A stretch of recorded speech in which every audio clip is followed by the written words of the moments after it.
Nothing But the Words, episode number 33. Write your flaws, too.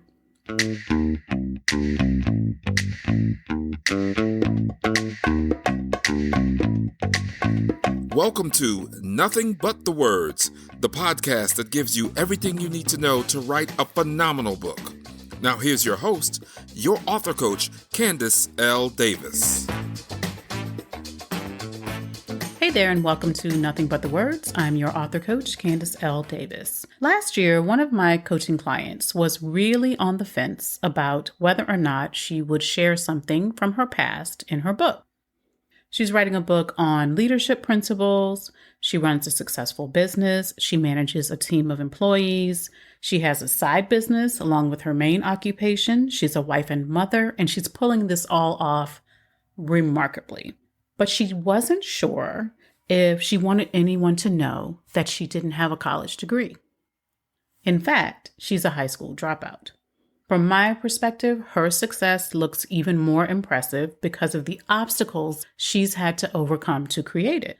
However, she could certainly write her book without sharing that information. In her coaching session, my goal was not to convince her one way or the other. My goal was to help her get clarity about why she was reluctant to share that part of the story and then decide whether or not she liked her reasons.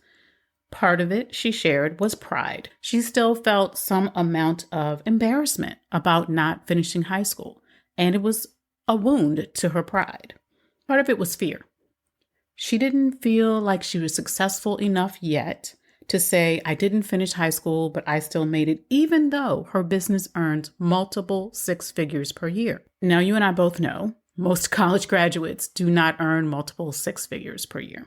So then we talked about the reasons that she should share those details about her life. She was sure, number one, that it would help someone. Someone else who dropped out of high school would read her story and think maybe becoming a business owner and having a great family was possible for them.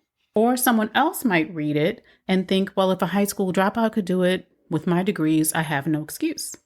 She really believed that element of her story could inspire people, and I agreed with her. When it came down to it, she didn't like her reasons for leaving it out of the book. She didn't like making a decision based on pride and fear, and she really loved her reasons for sharing it, so she decided to put it in the book. And the response from most people has been really shock that she has achieved all that she has achieved, that she moves through the world in the circles that she does, in the way that she does, all with very limited formal education. Most people, frankly, are just impressed. If anyone is judging her harshly, they're keeping it to themselves, and they're not anyone that she would want to work with anyway. These are not people that she would want to have in her community if they're looking at her and saying, well, you're not good enough because you didn't finish high school. But frankly, I doubt if very many people are. If you're writing a memoir or a book in which you make an appearance as the expert, like a self-help, professional development, or personal development book, don't be afraid to show your failures. Don't be afraid to show your flaws, your mistakes, your bad choices, and your shortcomings. If it's relevant and it can serve your readers without hurting other people, because sometimes your mistakes, sharing those could hurt other people, so you have to take that into consideration. But if it's relevant and it can serve your readers, consider including it.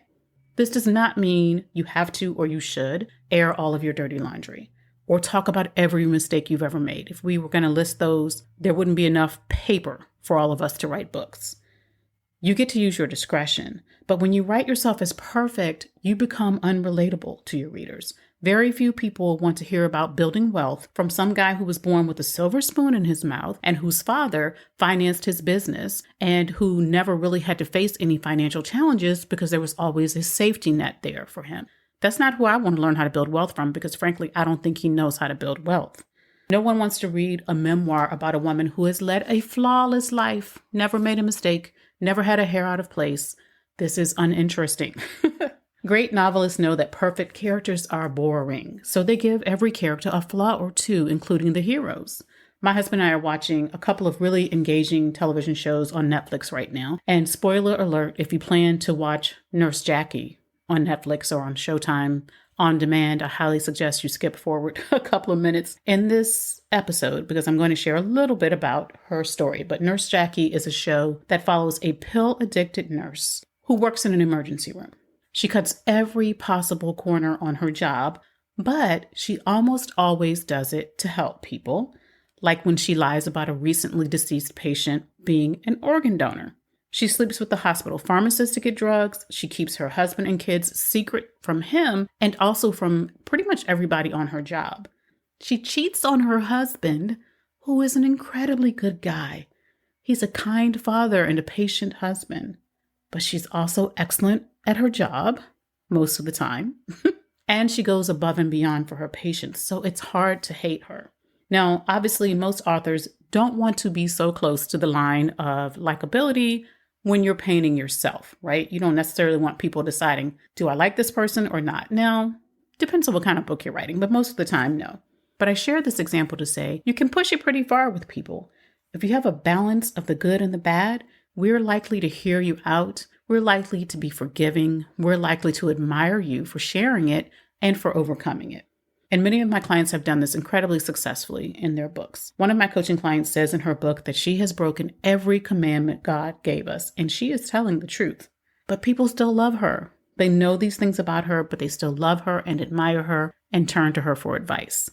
My clients have shared all kinds of character flaws, mistakes, and questionable choices, including an addiction to crack, cheating on their spouses, getting kicked out of church for so-called immoral behavior, staying in abusive relationships much longer than they should have, being abusive in relationships, multiple marriages and divorces, filing bankruptcy, and drinking on the job.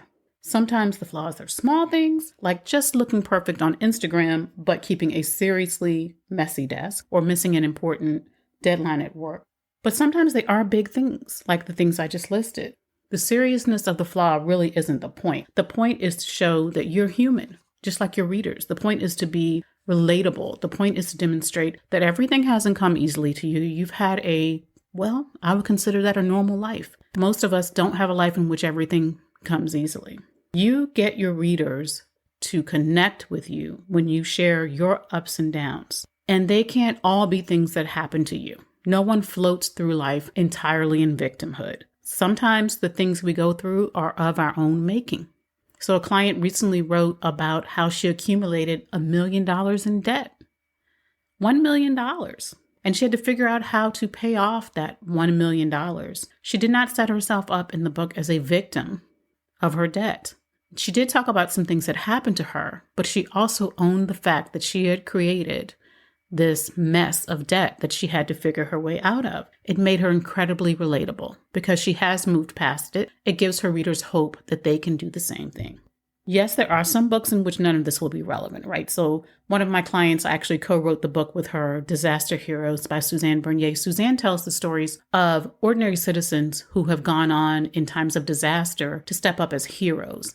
She's not really a character in the book. She's telling other people's stories. So it wouldn't make sense for her to step in and talk about her flaws or her mistakes or her bad choices, or even the things that she's done that are oh so great, because the book isn't about her. But if you're writing a memoir or if you're writing a book to position yourself as the expert and you're telling your story, you need to tell that story with balance. Give us a look at your struggles, but don't let them all be things that you were the victim of. Don't let them all be things that happened to you. You're an active person. You're not just passive.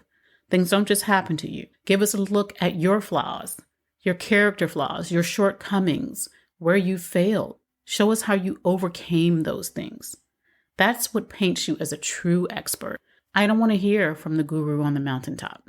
And I don't think I'm the only one. There are some cases where it's not relevant to the book, right? So you can just spill out the information and great, there it is, you're the expert. But when you're talking about your story, talk about yourself like a real person. Show us that you're imperfect. Show us that you have flaws, because as much as we might hide it on social media, as much as we might not talk about it in mixed company, we all have flaws. We've all made bad choices. We've all had to struggle to overcome bad habits in some area of our lives. Your readers want to know what's fantastic about you. They want to know what makes you the brilliant expert they should listen to. They want to hear your story and all the great things you've done, but they also want to know that you're real. That's all for this week. Thanks for listening to Nothing But the Words. If you enjoyed this episode, I invite you to subscribe on Apple Podcasts, YouTube, or wherever you listen to podcasts so you'll never miss an episode. I'm your author coach, Candace L. Davis, and I'll see you next time.